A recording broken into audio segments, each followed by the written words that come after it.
Good morning, everybody, and welcome back to The Walk. Today is Tuesday, April 22nd, and today we are talking about the gate for the prince. Now, when I first started reading this, I started to think that the prince might be Jesus. But then as I continued to read and continue to research, I figured out that the prince is not Jesus, and we're going to find out more about that.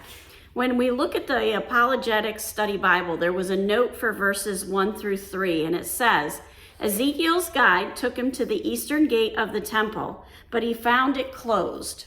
It was to remain closed because the Lord entered the temple through that gate. Only the prince could sit in the gate to eat a meal before the Lord, probably a communal meal. Offerings for the festivals, sacrifices, the Sabbath, and other offerings were to be presented to the prince. The eastern gate was still walled up. In Jewish theology, it awaits the coming of the Messiah, who will enter the temple through this gate. Some interpreters identify the prince as the Messiah, but since he was required to offer a sin offering for himself, he could hardly be the Messiah. The messianic statement in Ezekiel 37:25, "My servant David will be their prince forever," may refer both to the Messiah and to David, the prince who will serve as temple administrator and messianic leader of the millennial temple. Sorry, my dog's asking to go out. In the Cultural Study Bible, there was a note for verses 1 through 2.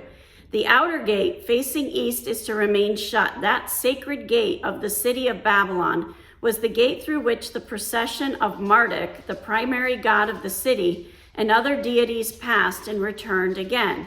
Like the east gate described by Ezekiel, the sacred gate was apparently opened for God to pass through and was shut at all other times. So now we're getting to Ezekiel 44, verse 1, which says, "Though he brought me back to the outer gate of the sanctuary which faces east, it was shut. And the Lord said to me, This gate shall remain shut, it shall not be opened, and no one shall enter by it, for the Lord, the God of Israel, has entered by it. Therefore, it shall remain shut." So this gate is set apart, mostly because the Lord entered through it, but also because this prince needs to come through it. Verse 3, "Only the prince may sit in it to eat bread before the Lord. He shall enter by the way of the vestibule of the gate, and shall go out by the same way." Now, the Cultural Study Bible said, in this context, this prince is a historical religious figure who is responsible for eating his sacrificial meals before the Lord in the sacred gate. Earlier in Ezekiel's term, the term was used for the role of a Davidic figure, somebody from the line of David. Here, he has no royal, political role to play, only a role inside the temple precincts.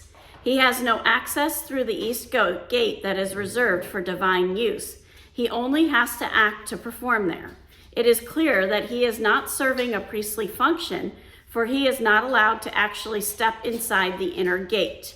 Now, this portico of the gateway, the prince is able to enter the gate structure through the portico or vestibule of the gateway, meaning that he had already come into the courtyard through another gate and entered the eastern gate from the inside. He stood by the post of the gate, which enabled him to see the cultic activity of the priests. Now, in the ESV Fire Study Bible, it says, "Only the prince can enter through this east gate." His rule seems to be to lead the people in worship. The prince's identity is unknown, though he cannot be the Messiah because he makes an offering for himself. So here's what we know about this prince. It's coming from the Davidic line. He is definitely set apart.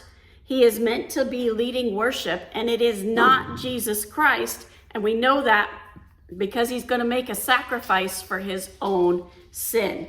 We're going to find out more about this tomorrow. Have a wonderful day. God bless, and keep walking the walk.